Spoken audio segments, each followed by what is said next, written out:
আমরা আজকে আপনাদের আমন্ত্রণ জানিয়েছি মূলত 23শে জুন থেকে 6ই জুলাই এই সময়টা প্রতি বছর ভারত কেশরী ডক্টর শ্যামাপ্রসাদ মুখার্জির জন্মদিন এবং বলিদান দিবস, এই দুটো সময়ের মধ্যে 15 দিন, এই 15 দিন সময় এই পক্ষকাল ব্যাপী সারা ভারতবর্ষে বিভিন্ন ধরনের কার্যক্রম অনুষ্ঠিত হয় ডক্টর শ্যামাপ্রসাদ মুখার্জিকে স্মরণ করে। আমরা জানি ডক্টর শ্যামাপ্রসাদ মুখার্জি ভারতীয় জনতা পার্টির জনক। আজকে ডক্টর শ্যামাপ্রসাদ মুখার্জির বলিদান দিবস। সেই বলিদান দিবসে সারা রাজ্যে বুথ ভিত্তিক সমস্ত জায়গাতে ওনাকে স্মরণ করা হয়েছে এবং এই যে পক্ষকালব্যাপী অনুষ্ঠান কার্যক্রম, সেই কার্যক্রমগুলো কি কি হবে তার একটা রূপরেখা আমরা আপনাদের সামনে তুলে ধরব।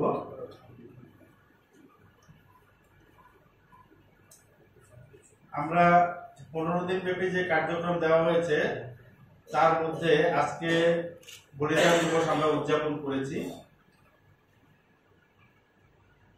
25শে জুন আমরা কালো দিবস হিসেবে পালন করি। এই দিনটাতে সারা ভারতবর্ষে তৎকালীন কংগ্রেস সরকার, ইন্দিরা গান্ধী প্রধানমন্ত্রী ছিলেন, অবৈধভাবে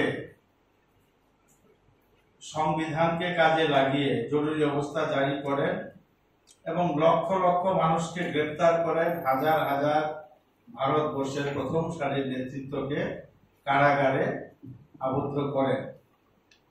গণতন্ত্রকে জঘন্যভাবে 1975 সাল থেকে 1977 সাল পর্যন্ত জঘন্যভাবে গণতন্ত্রের উপর অত্যাচার চালানো হয়েছিল।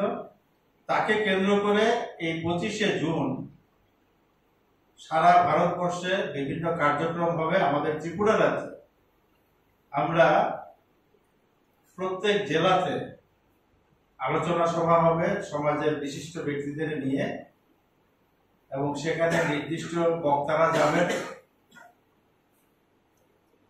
ইমার্জেন্সির উপরে বক্তব্য রাখবেন এবং সেখানে একটা প্রেস মিটও হবে। প্রতিটা জেলা 10টা জেলাতে সাংগঠনিক, 10টা জেলাতে এই ধরনের 10টা কার্যক্রম হবে। এই ইমার্জেন্সি যে প্রোগ্রামটা, এই প্রোগ্রামটার মধ্যে যাদের উপর দায়িত্ব দেওয়া হয়েছে তারা আছে, আমি আছি Shri Tapar Bhattacharya, Shri M.K. Nath state joint treasurer, doctor Ashok Sinha state vice president এবং doctor Jawaharlal Saha intellectual cell convener. এটা হচ্ছে একটা কার্যক্রম। আরেকটা হচ্ছে 30শে জুন প্রধানমন্ত্রী নরেন্দ্র মোদীজি প্রধানমন্ত্রী হিসেবে তৃতীয়বারে শপথ নেওয়ার পর বিগত দিনগুলোতে তিনি যে মন কি বাত কার্যক্রম করতেন, অত্যন্ত জনপ্রিয় এবং প্রত্যেকটা ভারতবাসীর হৃদয়কে ছুঁয়ে যাওয়া একটা কার্যক্রম মন কি বাত, এটা আবার 30শে জুন থেকে শুরু হচ্ছে।